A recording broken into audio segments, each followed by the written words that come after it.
Hello, and greetings to you all, wherever you may be. And thank you, as always, for your appreciation and help during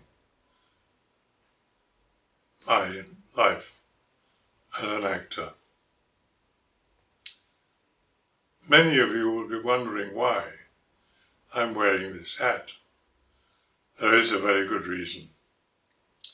This hat was left to me in his will by my dear, dear friend, the late Vincent Price. He always wore it on Christmas Day, and so do I, and I have done for quite a few years.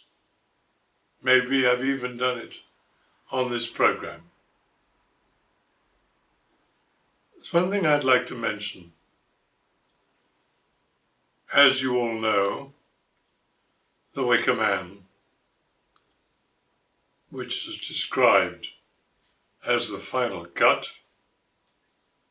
is now showing in the theatres and cinemas, and of course on DVD.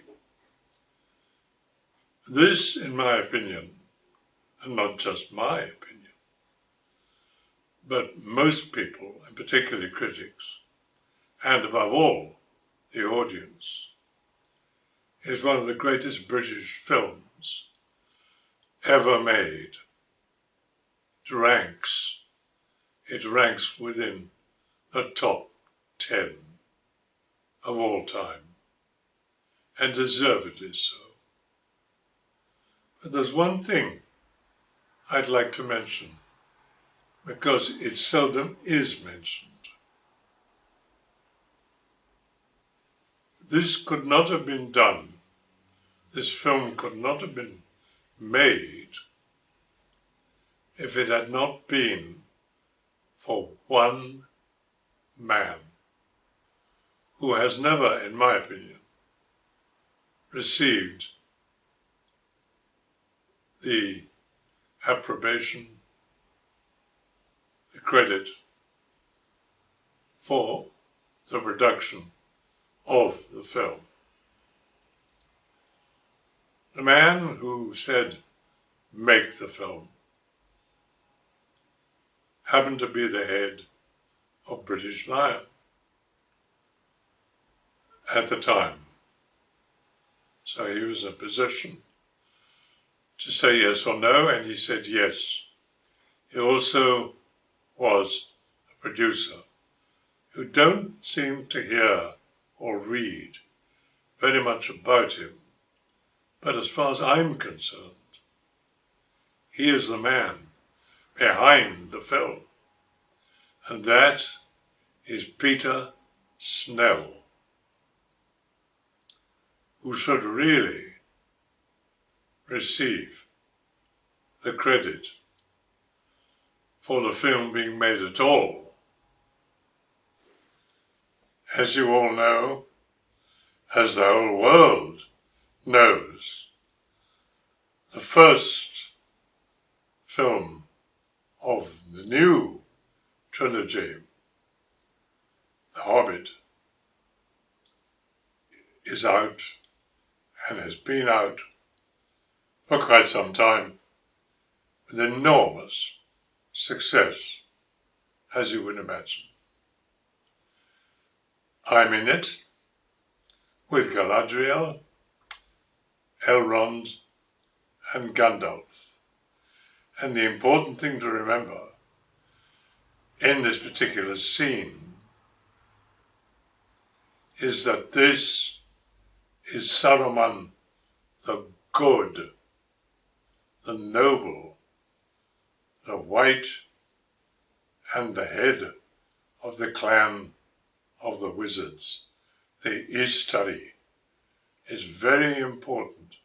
It's 70, so more or less, years before The Lord of the Rings, during which time he changes, probably out of jealousy, because Gandalf already has one of the three rings.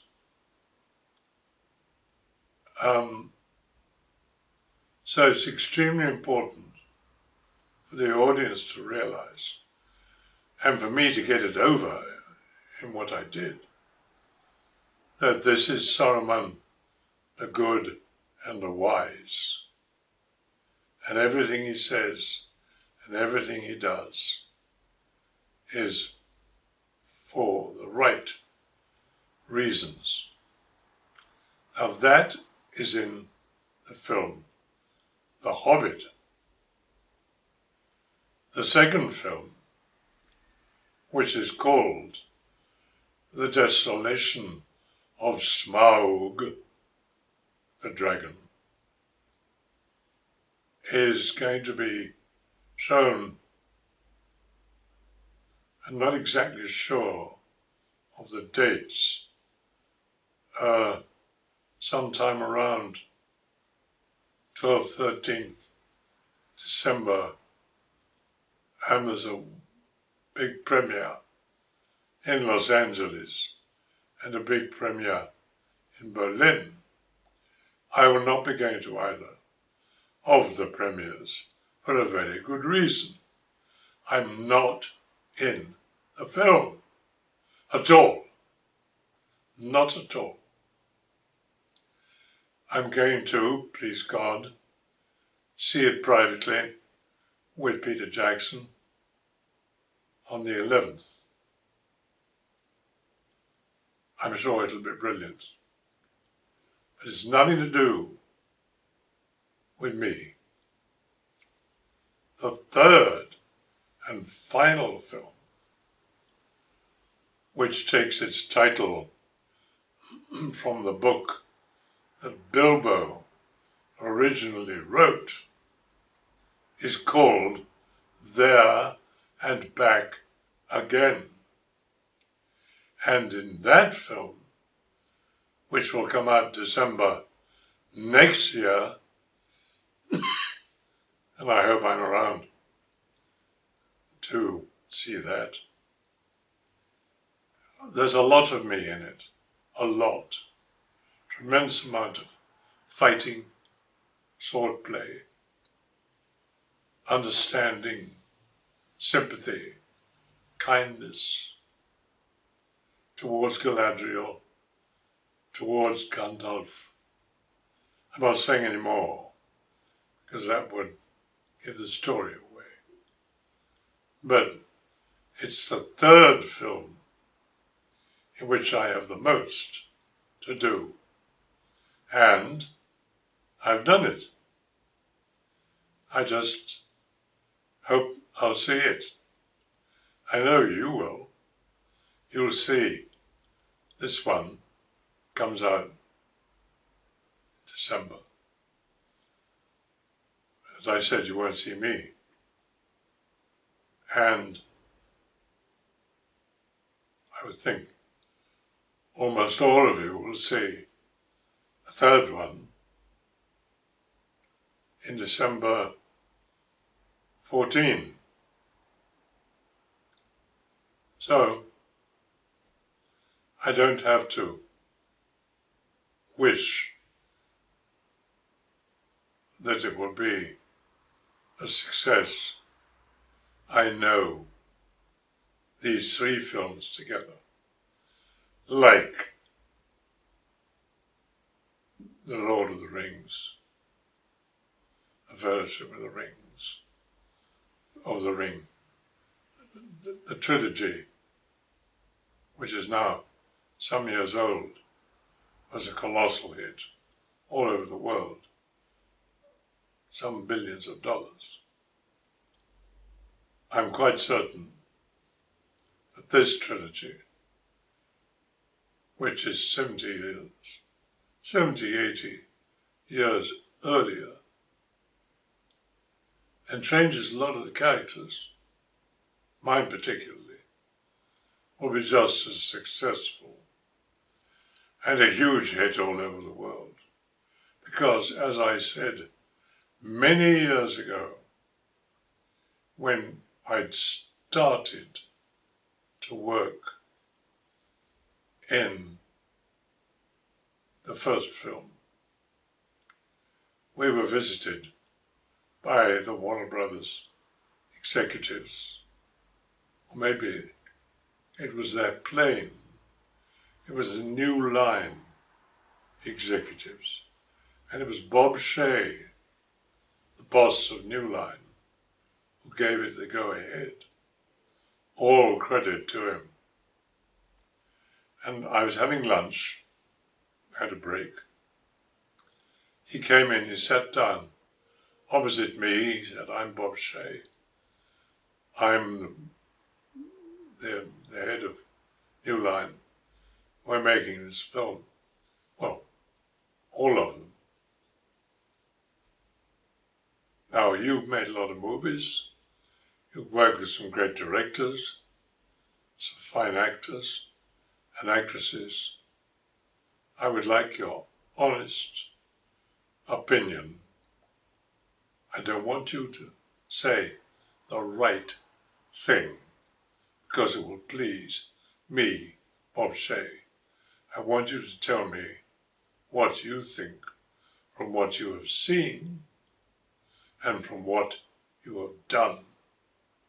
And I said, "Mr. Shea, with this trilogy, the first one,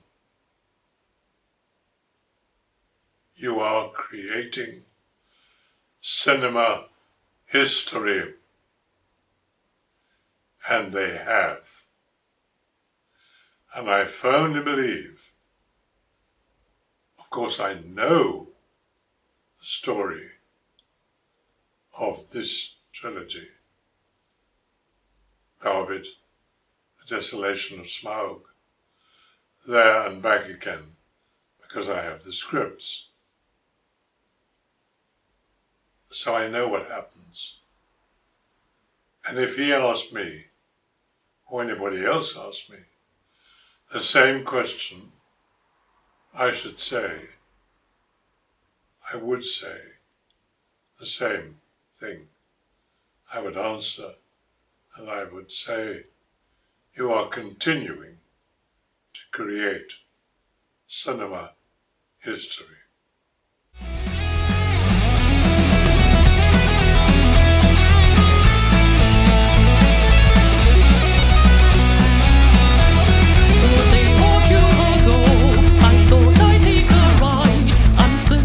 I sing another version. It's a bit more naughty. It's not bad. I mean bad in the sense of unpleasant. It's entertaining. It's certainly different. Crashing as we go in a hearse that knows the way to hell is painful and slow, crying all the day. The spirits awaken soon. Mournful is my plight. Darkness is alone. Death embrace the night. And now in closing, of course, I wish you all a very happy Christmas, and for the sake of the world and those people in it, a safe new year in 2014. Without extension, I fly.